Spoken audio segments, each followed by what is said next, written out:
Yeah. Hello, everyone. Another day, another Hold on, I day. gotta finish a few more things in my game before before we talk business. I gotta get my game caught up. Oh my goodness. And I have my lovely background because we were in the process of moving. I'm on a different computer because my other one is being a pain in the badootsky. So let me get this right. You're announcing everything you have to do, right? Pretty much. Is that like announcing on Twitter that you're going to leave Twitter? Anyway. Or that you're quitting because they've got somebody new on the helm. Yeah. And you don't agree with what's going on or comments. Hey, wait a minute. You know what it reminds me of? Every 4 years, there are thousands and millions of people who say, if so-and-so gets elected, I'm leaving the country. Yep. I keep saying, would you like me to help you pack and move? We go through this. We go through this with business. We go through this with the country. We go through this with the president. We go through business goes through this. If somebody takes over a brand new business, you're going to see a lot of people exiting because they don't like them. They don't like what they stand for, that it's not the same as they anticipated it to be. So now they're just, I'm out of here. Done. Gone. Bye. And ready. This is the world famous what I'm good at. Telling you, ready. Here's my advice. Bye. wait. Remember that scene from the movie? Was it? I'm not sure if it was in the movie it was one of the Wyatt Earp movies, either the Wyatt Earp movie or Tombstone. Oh. And basically Wyatt Earp pulls up to the other guy and says, "Well, I'm out of here." And he goes, "Well, bye." Bye. Well, bye. It was in Tombstone. Well, bye. Well, bye. See ya. Bye. Thanks for dropping in. Gotta go. I mean, the Twitter's it's going ballistic right now. Ballistic. People are and I think the thing that is the biggest thing is now I know that there was that one tweet that Elon Musk put out about something that I guess was, I don't know if he put it out and we don't know what's true, what's not at this point, but he put a tweet out that supposedly was false information. And now everybody's calling him on it. And then he's saying, I didn't put that out. It's like, so what do you believe on social media anymore? What do you believe? Is it true? Is it not true? And it's a hearsay. It's somebody who said this and somebody who said that. So I think the hardest part with social media now is you got to just do your homework. Do your freaking homework and find out, is it really true? Is it not? And then figure out, okay, I'll believe this, or no, not so much. I mean, over the past 10 years, I'm more active on Facebook than anything. All right. I have a larger following on Twitter, but I don't have that many engaged people on Twitter. So it doesn't go to show you what social media can or cannot be. I have friends who left Facebook. Oh, I'm leaving Facebook because of blah, blah, blah, blah, blah, blah, whatever. Yeah. All right. And 4 months later, they come back in. Yeah. It's just, folks, it's a platform. It's a platform. And that's just like with anything, like we were talking about with any business, when it gets taken over by someone else, people just get upset and they start leaving in droves. Or when things are changed, when the norm is no longer the norm, people get very uncomfortable. And like we've talked about with business, we deal with that all the time. You don't want to deal with the norm all the time because then you're not growing. Then you're not being forced to look at things differently, where before it's just same old. Really? It's like, I'm not surprised this happened. We knew it was going to happen. Good morning. I'm glad, because now it's a private held company. All right. And truthfully, all right, I really would love to see the original things he said about free speech. I really would love to see it. Let's see if it happens, but I'd love to see it. And I'm not talking like, there's a lot of conservatives on the platform who are going, great, we finally get our voice hold, and we quiet those liberals. No, that was not what he originally said. He originally said, I wanted equal. I don't want you fighting. All right. No. We don't play keyboard warriors, but we need a place to openly discuss those things because we don't know how to do it. No. And that's the problem with social media too, is that a lot of times they're starting to, and I get it to a certain degree, but like we had a couple of shows that got blocked because of just a couple of things that we said. And it was so it was just Yeah, I because gotta it was a watch those. hot I mean, I gotta watch the things I call you anymore. You know, it's oh, man. was a hot topic and nobody wanted, I mean, so okay, we're taking you down. You can't because you said this wrong or you said that wrong. And that's not freedom of speech. No. And I get that they're trying to We're trying get rid of all the to crap make it that's out there. safe for everyone. Can I tell you Like, something? In this world, nothing is safe. is safe. And here's the thing, we got to think for ourselves, people. I mean, we got to figure it out. We got to say, okay, I'll figure this out and figure out if this is a real thing or not. And then I can make that decision on whether what I'm reading, I'm believing or not. But hey, remember the show Cheers? oh, I love Cheers. So I'm right now watching Cheers. All right, because we switched and went off of the cable, things like that. And I got the Paramount Net Plus app and it has Cheers on. So I'm watching like from the beginning. I think I'm into season 4. But I love it when like Sam goes, well, I'm thinking. And Diane goes, mark this down in history first. America, I'm thinking. Mark this down in history. America started thinking for a change. I don't know. I mean, it's just gotten so polarized. It's I personally, all right, and I know not this Sunday, but next Sunday. I've got it down on my calendar. Next Sunday, here, we're bringing John Dutton back. John Dutton's my hero, man. I mean, I think it's interesting. It's just we'll see what happens. I mean, he may bring it out of its right now. Twitter's been losing everything's money. In a funk. No, not just Twitter. Everything's in a funk, right? Yeah. What matters on social media is bullshit. Like I go through my Instagram feed at night nowadays, and I like a bunch of stuff because I think it's cute or I think it's not. But like, it's gotten down to the fact that on Instagram, so the girls figured out, all right, that they can have these weird or kinky outfits on that aren't too revealing, right? And you've gotten down to 50 million varieties of that. How much can we play the edge? Yeah. Right? Well, that's all everybody's doing with their content. What can I do to play the edge to get me noticed? Right? Well, and this goes back to, I actually said something on Craig Duswalt's wall yesterday on Facebook because he was complaining about something to do with college football. And I just wrote down, well, they went to the Rockstar Marketing Boot Camp and they learned to do something totally opposite to make people notice them. Yep. He only liked it, right? Somebody else hit the laugh button, but he only liked it. But that's what we said for the past 12, 15 years. We've got to do something that's totally different to get us to stand out.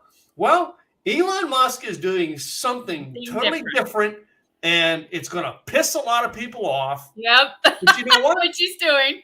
Oh, no. Not only is it going to piss people off, it's going to triple the size of his business. What? Yeah, because he's going to get noticed.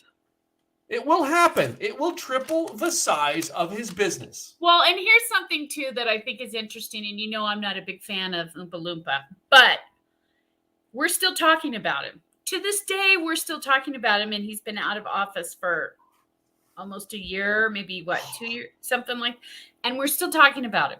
Why? Because he keeps putting things out there. He keeps stirring the pot. He keeps...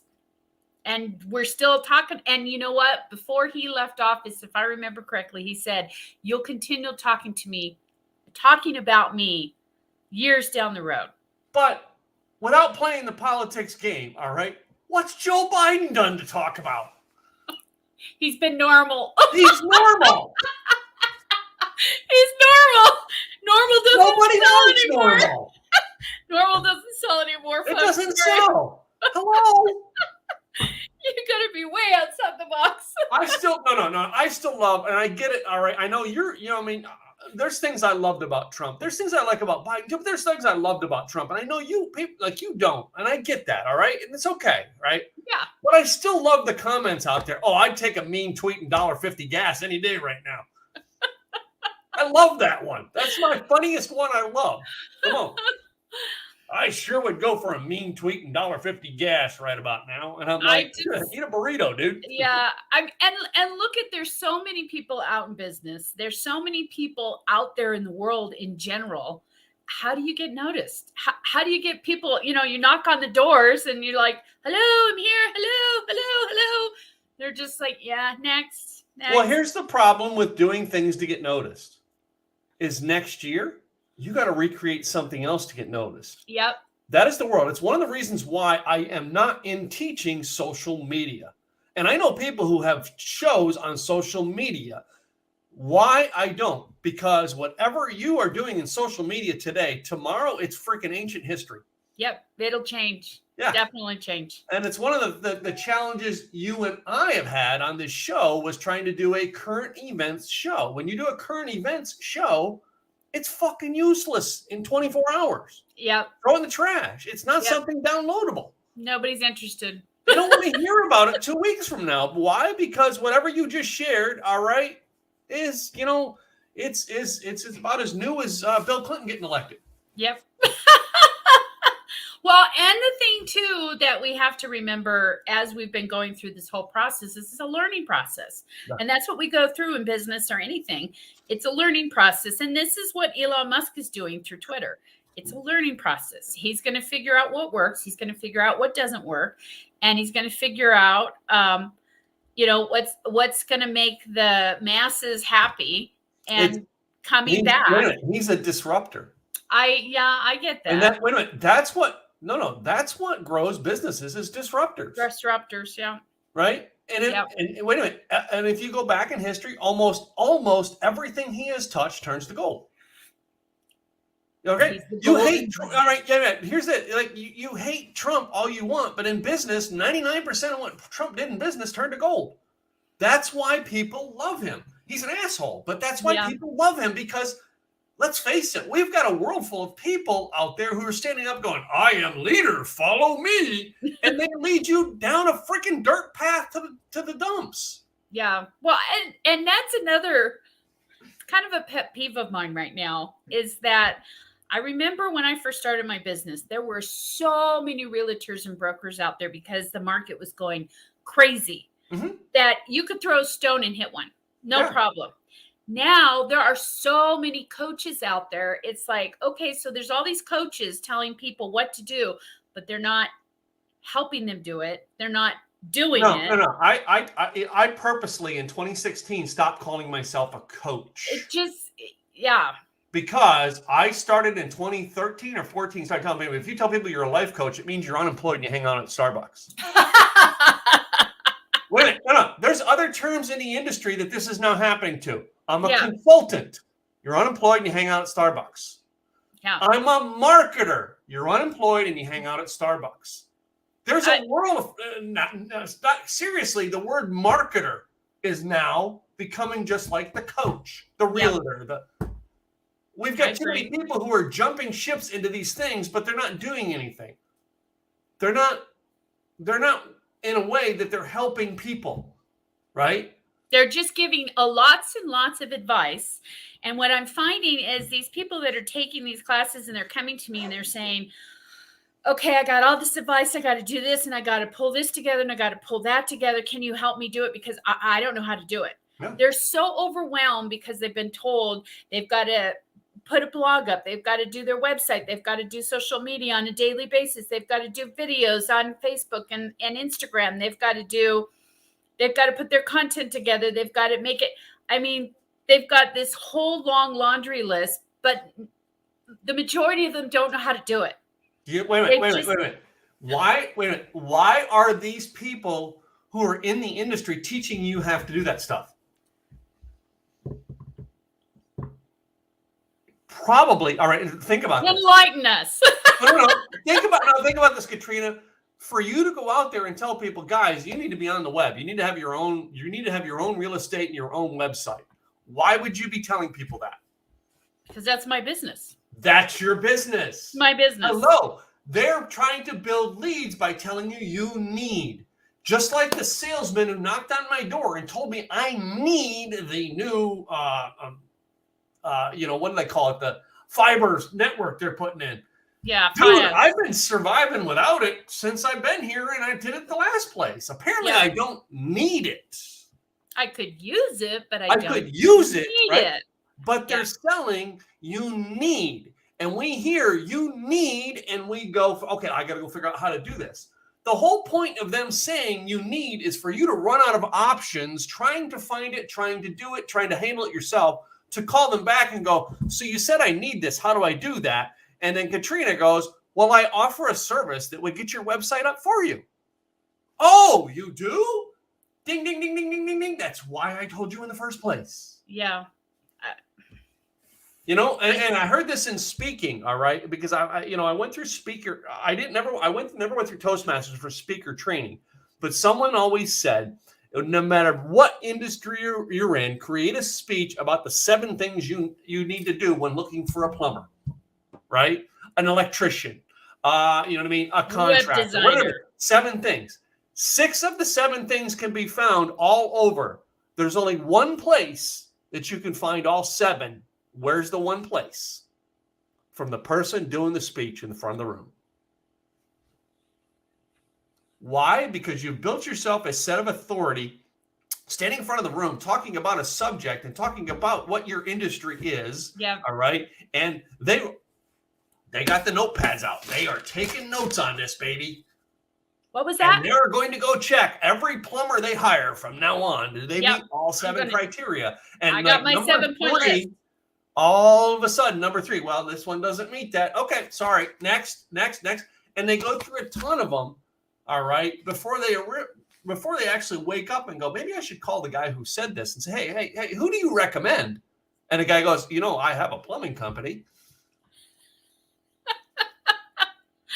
They could do all of that for you because that's what we do. Well, that's it. We have built a world of overwhelm because of the fact that we are trying to build business for ourselves. In the meantime, what people, rather than that should be key number 1. When I hear that, the 7 things you need to do on a website, I realize they're trying to get me to call them. And I get that. I totally get that. But I think that the part that drives me nuts is that when people are going through these coaching programs, they get, like we talked about, so overwhelmed. They don't, and like you said, the coaches have the platforms. They have the people that can do it. They have the resources that can do it. So that's their way to bring those people in. They bring them in at this discounted price. Hey, if you do this and do that and do this and do that, I guarantee that you'll have A, B, C, and D. So they think, okay, well, I can go find this stuff and then maybe I can get this stuff done. Then they realize, oh my God, this is too much. I can't do it. Then they go back to the source and the source says, actually I have a platform that does that for you. I can get it for you at a discount. Oh, actually I have a resource that can do that for you. They can blah, blah, blah, blah, blah. So they have the means and the ways to do it, but it's their way, like you said, of marketing. They get you out there going, okay, I've got my 7 pieces. I can do this on my own. I don't need anybody else. I don't need to spend any more money. Well, I can do this. Well, all right. Yeah, and this is the ideal too. And I've heard this over and over again, is you need to be building a list of resources. All right. We personally know somebody who used to come into meetings and basically they had a list of resources. And basically, they would sit and take notes in the meeting of what everybody was looking for, and then they would email the people and go, "Hey, I can connect you with somebody who can help you do that." Yeah, and that literally was their whole objective to come to the meeting, was to reach out to people to say, "I've got a connection for that." We joked about it all the time, and we used to say, "Hey, this person used to say, I've got a program for that." We joked about that, but she had all the resources. In business, this person built a list of connections to sit there and help you.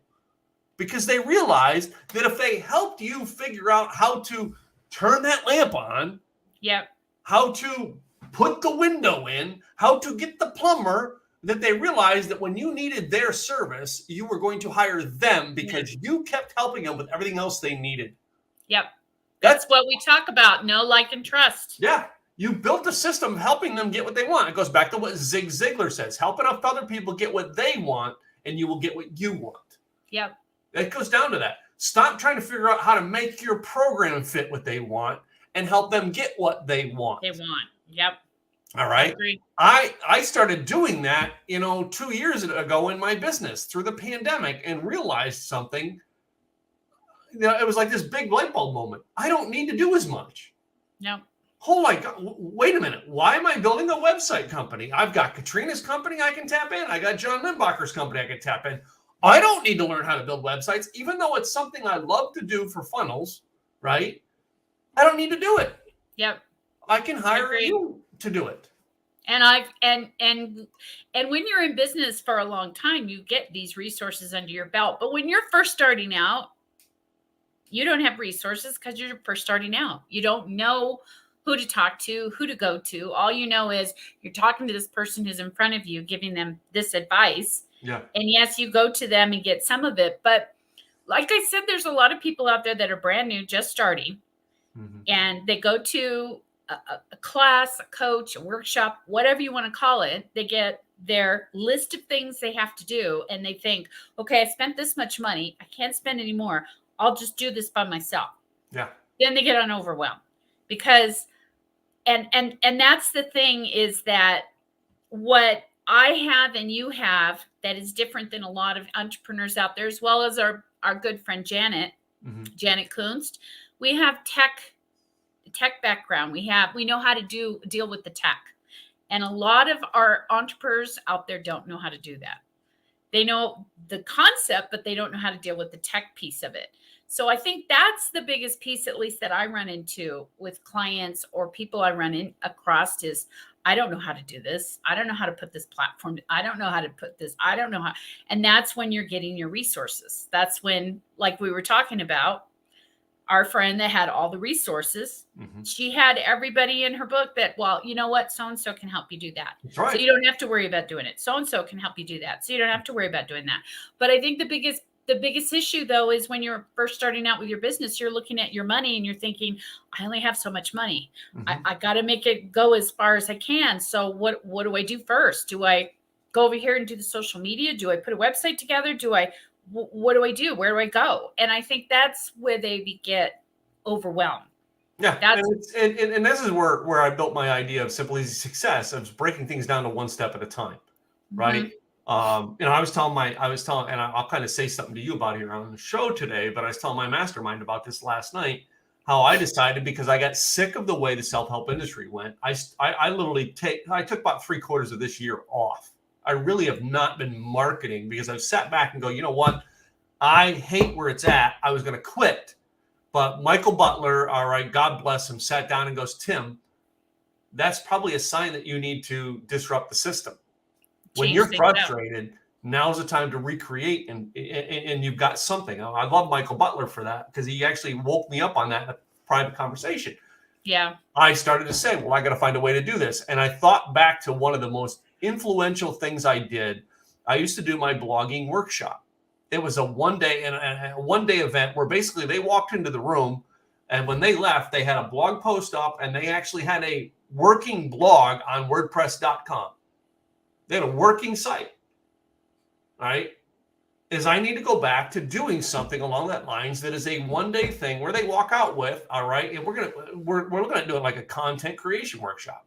Build a funnel and automation workshop. It's a one-day thing where basically you come in like a content, and I don't have it finally down, but basically I wanted to get people to do something, not just listening to you tell me to do something, but to do something. And when they walk out, they got more than a diploma in their hand. And that, I think, is the key. I think personally, and that's what I'm trying to do for my clients too, and I'm going to start working on that. But the thing is I think that's key, is you really have to give them something so that when they walk away, it's done. It's not just go here and just do it. See, that's not going to happen.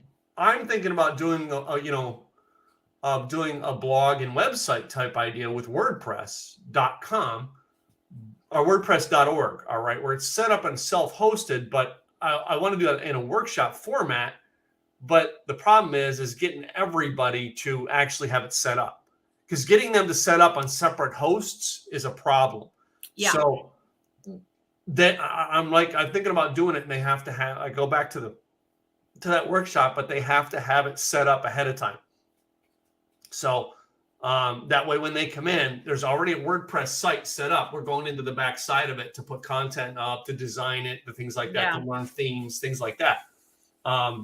You and I were talking about my lawyer. All right. My lawyer actually said I could redo his website. Well, I went through and redid a sample website for him based off of his content. You went through and averaged it out for what it needs.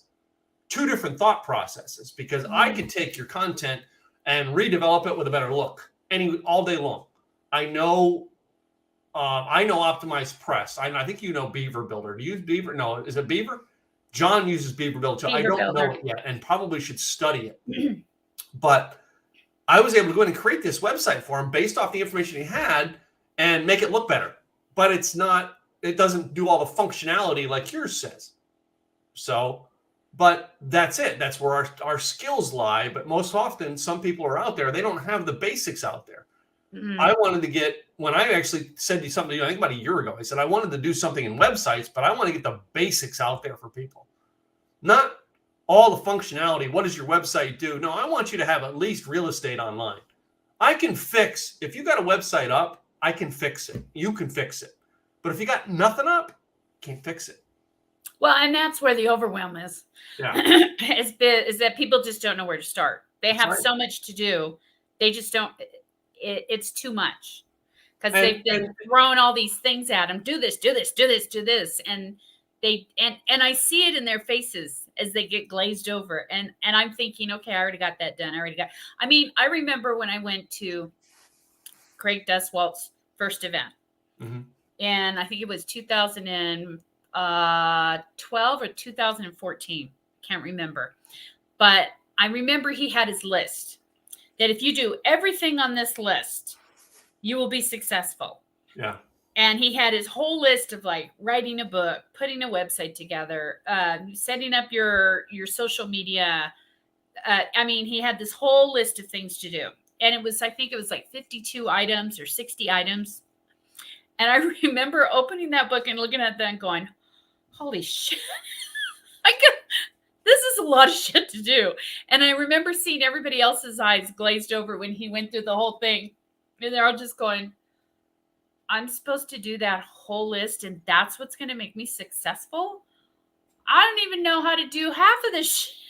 Well, that's one of the things. I actually have it written out, and him and I talked about it. I took from his idea and recreated it with Simple Easy Marketing. Yeah, we talked about that. And I call it the 52-week marketing plan, right? You do one thing a week. Not you got to do all this. No, you just work on one thing a week. So yeah, your Facebook page, you're creating your Facebook page this week. Yeah. Next year on this week, you're revamping your Facebook page. You see what I mean? So it's like you focus on one task a week, and that's it.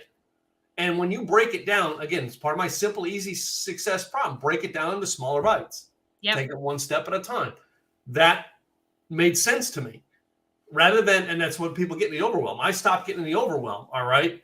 I also wrote an outline for a book that literally I have yet to put it out because I want to call it something and it does not fit my brand. Your model. It doesn't fit my model technically. All right.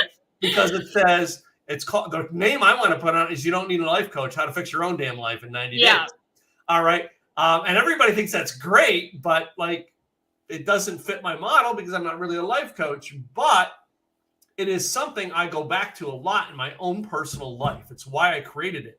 I put it in, like right now, I am going through it because I am frustrated and can't get a daily habit system put in place. So I am going through that book again myself. To try and figure to revamp my own life. All right. And when I was painting my house and getting frustrated because I couldn't do it, I went in and I pulled back and went back to one of my systems, right? To organize myself to get the painting done. And then the way I got it done in the 2 weeks time frame that I wanted to get it done. Yeah. So often we get caught up in what self-help is that we miss the idea of sometimes my self-help program is a suggestion for you to create your own. Yeah. You not being able to figure out all this stuff you've got to do on social media maybe is a sign that you need to start with Katrina's program, my program, all right, work the steps until you go, you know what? In between step 4 and 5, I need to put this step in. And it now, instead of a 10-step program for you, it becomes an 11-step program. And it's okay. Yeah. Right? Because now, every time you get stuck, you go back to your 11-step program. But you wouldn't have gotten your 11-step program if you didn't start with Katrina's 9-step program and then take Tim's 10-step and create your own 11-step. You wouldn't. You know what I mean? And that's where we're at in our world, all right? Because anybody disrupts or changes it, oh my God, we're overwhelmed and we can't do this because it changed. Oh my God, Twitter changed hands. I can't do this now because I got to take Twitter out. No, you don't. No, you don't. No, and the thing is if you're leaving platforms left and right because you don't agree with what's going on the platform, it's not the platform's fault. It's your fault. Yeah, I mean, the thing is it's just a platform. Yeah. You utilize a platform the best way you see possible for your audience. That's it. That's all it is. You don't worry about what else is going on the platform because it's none of your. It doesn't affect you. Doesn't affect you. So you just utilize it the best way you know how. I'm on all the platforms across the board, and I've got some people here and I've got some people there, but I utilize the platforms. I ignore everything else that's on there. And I only look at the things that apply to me. That's it. And I think that's why a lot of people get overwhelmed because they start seeing the squirrels. Oh, squirrel, squirrel. And before they know it now, they've gone down that rabbit hole. And like you said, all you have to do is take it step by step. And I think that's when people get overwhelmed, they've got so much thrown at them, they tend to forget that they can do it step by step, because they don't know what that first step is. So what's the first one I should do? They told me I should do this and I should do that. And I only have enough time to do this and do that. So I think the best advice to give out there is you just look at your list and figure out which one's going to get you the best bang for your buck. Start there. You do that one step. Then you look at the next one. What's the next one that's going to get? And then you start there. And then you just work it down bit by bit by bit instead of trying to get into too much overwhelm. But I see this all the time where people are just like, I have no idea where to start. And they give up before they've even started because it's too much. The brain can't handle it. So I don't know. I think it's sad because when I first started out, I didn't know shit. I figured it out along the way. I mean, I didn't have platforms. I didn't have anything set up. I didn't have a website. So I thought, okay, what's the first thing I need to do? I need to get people to know who I am. Okay, go out network. What's the next thing? Well, they need a spot to come and see me and start to sign up and stuff. Website. Okay, I figured it out. And I think that's what most people need to do is they just need to figure it out step by step and get out of the overwhelm. Just like with Twitter, everybody's overwhelmed. It is. All right. And you know what? Someone once explained Twitter to me. All right. Early days, like we're talking like early days of my business, 2010. And they explained Twitter to me. They said, imagine you're standing on the roof, all right, of Walmart, and there's a crowd outside the Walmart. All of them are talking to each other. You get to hone in on which one from Twitter is you get to hone in on which one of those conversations you want to listen to. Yeah. You don't have to listen to them all. Nope. You can, but you hone in and you're small. You're in the smaller conversation. That's when I was explaining to me. I was like, oh wow, that's cool, right? But what we get caught up in is, all right, we don't like who's on Twitter, so we get off. We don't like that they banned somebody from YouTube, so we get off. Really? Use the platform for what it's intended for your business. Yep. Listen to the conversations you want to. I love it now because I actually, through this whole thing, went in and followed Elon Musk. I was never a follower of Elon Musk, but I did because I wanted to hear what he's saying. Right. And I know he did something with some $8 membership thing. And I'm like, oh, that's cool. That's a moneymaker. Right. And most people are, I can't believe I have to pay $8. Don't pay it. Well, and that was a long time ago when we had social media. It was free. Didn't cost money. And then they Social started. media ain't free, ladies and gentlemen. No. And when I first started with social media, I told people eventually they're going to start charging for it because it's a business. And business does not stay in business without charging people money. Yeah. And eventually, pretty soon, Facebook started charging. And then pretty soon, LinkedIn and all these other platforms started charging. And everybody was like, this used to be free. Why do I have to pay? No. Facebook and those, they're not charging, all right, but you have a ton of ads you have to look through. Yep. Now you're looking at about 50% ads and 50% content, right? True. And some people come and goes, oh, I'm looking at all ads. Well, that's because you have no friends. The purpose of the platform is for you to connect with people. If you're not connecting with people, all you're going to see is ads. Yep. I hate to tell you. But LinkedIn has had, and I'm not a fan of LinkedIn, but LinkedIn has had for years, they've had a free model and a professional model. Yep. And I have a friend who trained LinkedIn, like he was like one of the older trainers in LinkedIn back to 2003, who basically said, he basically had a checklist of, if you think you need to pay for the professional side, go down this checklist. And for me, he was like, you don't need it. Don't pay for it. Not worth it. All right. And that's like whatever this $8 charge thing he is charging. Go down the checklist of what it offers. Do you need it? If you don't need it, don't buy it. Yeah. Simple. I used to use TweetDeck. You remember TweetDeck? I do. I don't even know if that one's in business anymore because I forget who bought that, but I don't think so. I think what's the other one? Hub? No. And Twitter bought one of them, and I can't remember what it was. It was not TweetDeck. It was another one of those platforms that manage social media management. Mm-hmm. Facebook had one, and I don't even know. I don't even use them anymore. Third-party platforms. I used to, but I stopped. Right? Because now you can schedule stuff when you have a professional thing. There's many people out there on Facebook, I don't even know that, who never use their personal profile. Never use their personal profile? Never. No, they have to have the personal in order to get the business one. So the personal one has a few friends onto it, and the business one is all they do everything on. Well, I use both. I'm trying to get to more towards the professional one, but I got this thing from Facebook that I'm trying out. I don't know if you've gotten this or not, but from Facebook that my content can be monetized from Facebook now. Yeah. And I get part of the money. But I now I signed up for it because I now get to see insights on every post I do on Facebook. Mm-hmm. That's why I did it. I got that too. And they're putting more people towards the business piece, and they're giving you more options to get to your audience and get to a bigger audience as well.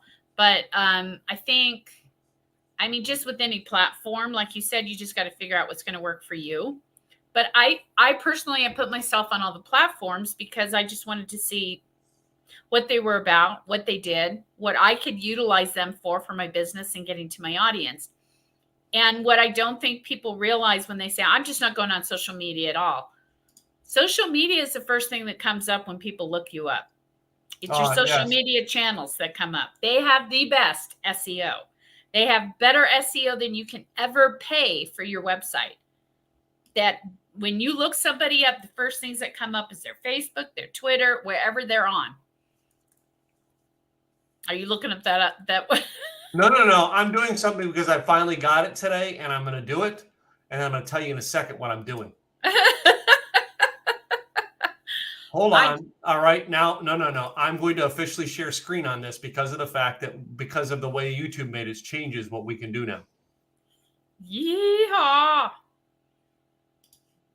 Sharing. Hold on. One moment, please. Dun, dun, dun. Yeah, Business G Spot podcast. YouTube.com/Business G Spot. Your handle is confirmed. So because they moved to a handles platform rather than get subscribers to build your link. I love it. So I'm able to do that now. All nice. Right. And I did that today. I just did because I remembered I got it last night. Like as I was laying down in bed, I got it in an email and I'm like, I got to go back and do that. because I got to get it for both this one and my other podcast. Nice. So, yeah, YouTube has really come a long way. They're really enhancing things and making it easier for you to do things as a business. They're not making it so difficult that you have to have so many likes or so many people following. And I think people got frustrated and decided, yeah, I'm not going to do that. But I mean, you can do live. You can just go directly on YouTube and do these. Yeah, I'm actually doing both of mine today. So yeah, and I think on Facebook you can do live as well. You can set it up there as well as LinkedIn now. Yeah. So I am now with StreamYard. I can and they've had issues, by the way, with Facebook. StreamYard has, and a lot of people are starting to ditch StreamYard and go over to Restream because of it. I'm still holding out that they're going to get it fixed, but they have issues going into certain groups. Yeah. All right. We're broadcasting on Facebook to our pages, and I broadcast inside of one group that I have on Facebook. I'm broadcasting to Twitter as well. And on Twitter, I have to go back in on Twitter the next day and take down the actual broadcast because it doesn't keep the broadcast there on Twitter, right? And you have to put like an audio version or something up. So, and it's just going to my profile.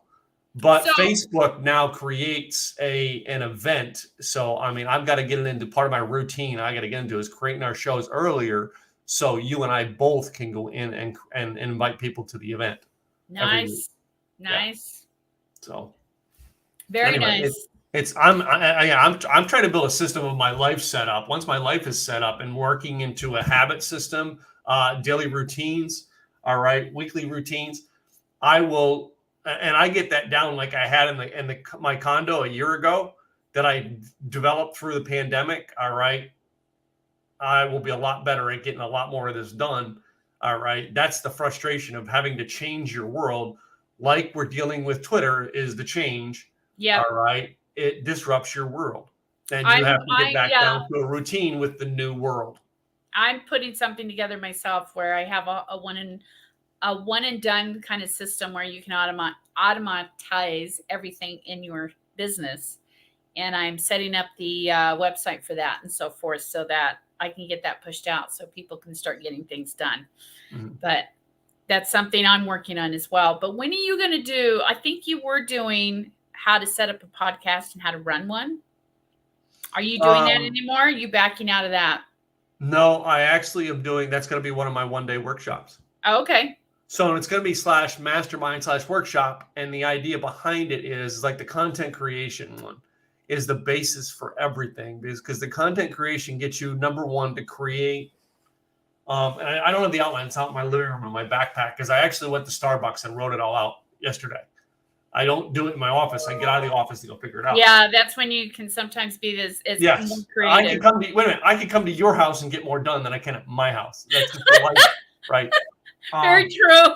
It is. So the content creation workshop is going to be, we come in the morning. Our first section is doing an outline of what we're going to do. Second, and then we do a breakout. After we do the teaching, we do a breakout and you create your outline. Then we do a section on putting the content together within your outline. Cool. Then you have a breakout session where you put that together.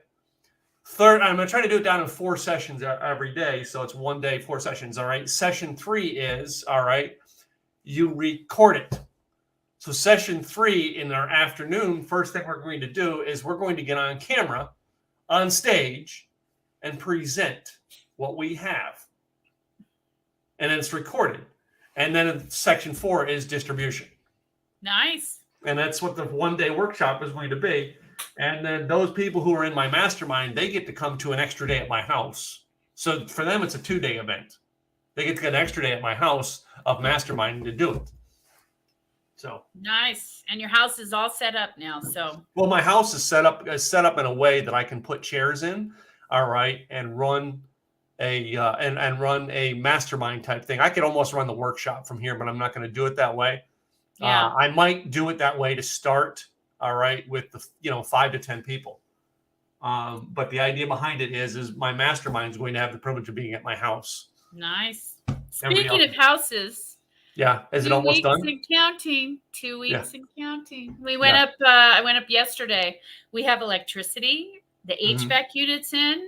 All of the lighting's in. They just have little stuff to finish up for the most part, and it's going to be done. It's all going to be done by the time we get there. It's on schedule. And I've talked to my neighbors, and they said, "Oh, they've been working on your house like a whole bunch of bees in a hive." And I'm like, "Yes, let's get this going." So I'm very Well, that's excited. what most of my Facebook content is around on my personal side is my house. Yeah. And what I'm working on here at the house. So. And trust me, I've got the whole office laid out. When we get there, I know exactly where, and it's going to look so much better than what you guys have been seeing. No, I've been doing this for a year. I know, but that's what I'm looking at, Katrina, is like everything I have back here is still not the way I want it. Yeah. And I pulled out the other day, I pulled out the guitars and started. I'm like, no, I don't know if I want to put the guitars up on this one.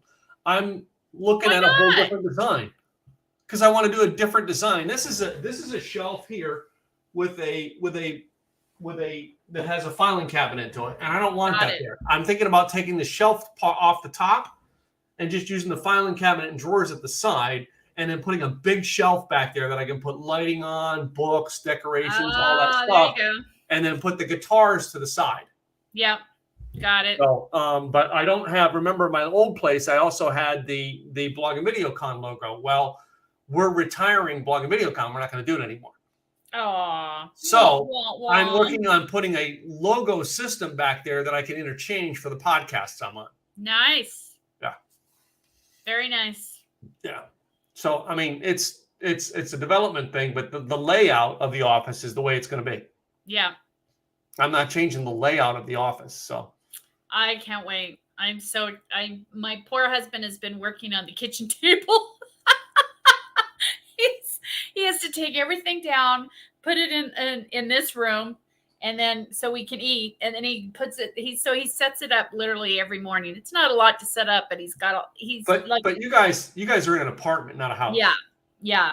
And all right. So what Craig and Natasha did when they came to Texas is the house they rented actually had a dining area and a breakfast nook area.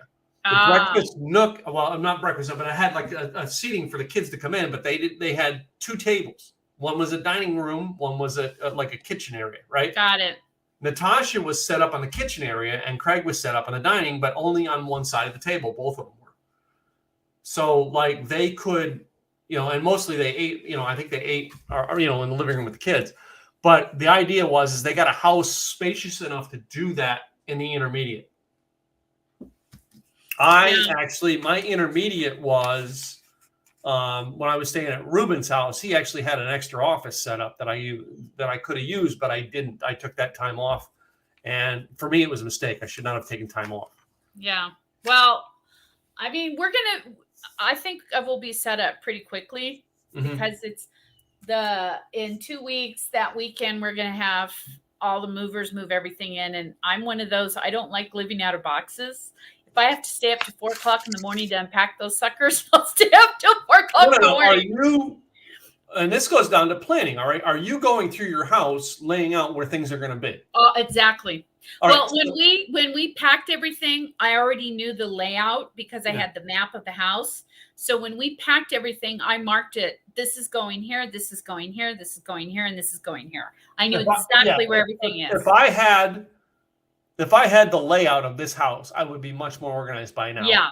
But I didn't until I got in. That's true. I knew how things work, but I didn't have the sizes, things like that down, and that's what's messed my world up.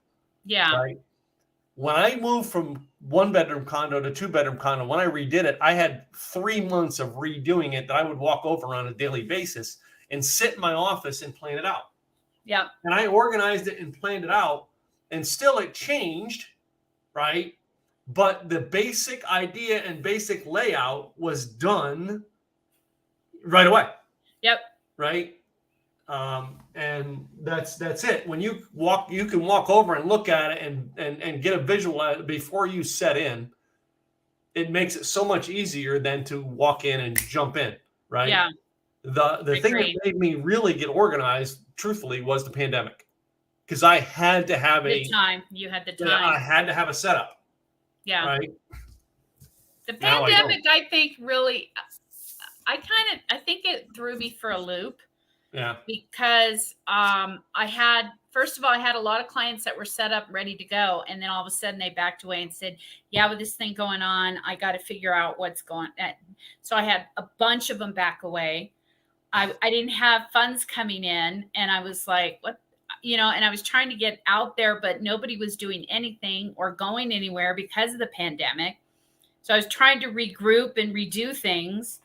I mean, it was, I have to say, it was a little difficult for me. I felt like it was a year. I didn't waste it, and I was going through and redefining things and updating things, but I took training during that time frame to kind of retool my head and figure out how to move through things. But it was rough for me because I didn't feel like I got as much accomplished as I would have liked to have done, considering the time we had. But it was because my husband was still working through that whole pandemic. He was still working because he was a needed source. He was essential. He was an essential employee. So he was still getting up and going to work every day. So it was very discombobulating for me. And I have to say that, I mean, now that we're here, and part of that though too is, and that's kind of what brought up the whole topic of maybe moving in the first place. Oh, wow. Was kind of like, yeah, this isn't really where we want to be. It kind of made me readjust things, and we looked at things in regards to cost, and is this where we want to be spending our money? Because and where we were at, all it was going to be doing is running on the wheel, constant running on the wheel. Run. And so it was a good thing because it made us redefine what we wanted future-wise and what do we need to do to get there. So basically what I spent most of that year doing is redefining what we're going to do with our whole life. And that's when we started the whole move, pretty much. Wow. So, I mean, I didn't do much for business, but life-wise, it was like a whole big, huge change. And I think a lot of other people had the same realization. They decided, yeah, we're cooped up in this small place. This is too small. We need something bigger. Or we're cooped up and the kids are cooped up and there's no place for them to play outside because there's no yard. Or do we really want to live in this area considering that now we can work anywhere? So personally, I think the pandemic was a really good lesson for all of us. It was. To kind of wake up and realize. Wait a minute. I'm going to use this word again that I've used a ton today. What word am I going to use? The disruptor. Yeah. You want change in your business, disrupt it. Yeah. And that disrupted everything. Mm-hmm. And I think that I think that's part of a lot of what we're going through right now is people are still trying to figure it out. Mm-hmm. Even though it's been 2 years now, and it's hard to believe it's been 2 years, but we're still trying to, do it. I said something during the pandemic, and I've said it throughout this past year with a lot of things that are changing in our economy. This is where wealth is being built. Yep. This is where wealth is being built. The wise people are taking the opportunities in front of them to build wealth, opportunities, new businesses, new ways. All right. Yep. And they will, in 2 years from now, benefit from that. I agree. All right. I'm in a bigger house, right? With land, with things because of the fact that I disrupted my world during the pandemic. The universe disrupted the world for you because you were comfortable. Yeah. So. Yeah. And I think the universe disrupted the world for everybody because we were too comfortable. Too comfortable. You're right. We were too comfortable. Two people, when you get set in your ways and you get too comfortable and you're like, I'm good. I'm not making any changes. If it ain't broke, why fix it? Mm-hmm. We got forced to. We get forced to it. It was a good thing. I think it was a great thing. I mean, it definitely helped us look at things differently, and we're living a better life. And we're going to be, we're going to be paying less money when we move into our house than what we're paying right now for this apartment. Wow. And that's, how many people can say that? Not a lot of people can say that, but we set ourselves up for that. We planned it. We said, well, if we're going to do this, we're going to do it right. And this is the way we're going to do it. And that's how we worked it out, so that if we want to retire early, we can retire early. Yeah. We don't have to sit there and go, oh no, I don't know if we can do that because we can't pay this, or we can do it. No problem. Yeah. So I think it was a good thing. It was a really good thing, and good mindset too. Definite change of mindset. Just like with the Twitter. I mean, it's a good thing. Elon is mixing things up. He is. So, and we'll see what happens and how it goes along, and you know what I mean? That's exactly it. So, well, today has been a fun hour. I'm just saying, it's been a great conversation that we've had today, and very much so. Now, I like this. I like how we've evolved this, and we can talk about things a lot better. All right, in this show, and we're not worried about it. Personal. It's all personal. It's all based on experience and what we've gone through. Exactly. And hopefully the audience will find some tidbits, nuggets. Say, oh, hopefully you people in the outside world will like us eventually. Please like us. Please. Please like us. Please. So. Go on, like us, subscribe. Please like us. Please like us. Please. So anyway, Katrina, tell them about your business so they can connect with you. Well, I help overwhelmed entrepreneurs make money with their website. And if you want to find out how, give me a call at KG Website Designs. Mm-hmm. I help people make their online marketing, websites, all that stuff simple and easy. Go to simpleeasyevents.com. Perfect. Yep. So with that, ladies and gentlemen, we are going to close out another show. We will be back next. We will be back next Thursday for our last show before our winter break. Yes. Before your last show in that location. Oh my God. Oh, very exciting. No idea. I told my neighbors I'm going to be jumping in the street screaming, "We're here! We're here!" Uh-huh. They can't wait. Uh-huh. All right, guys. We'll see you guys next week.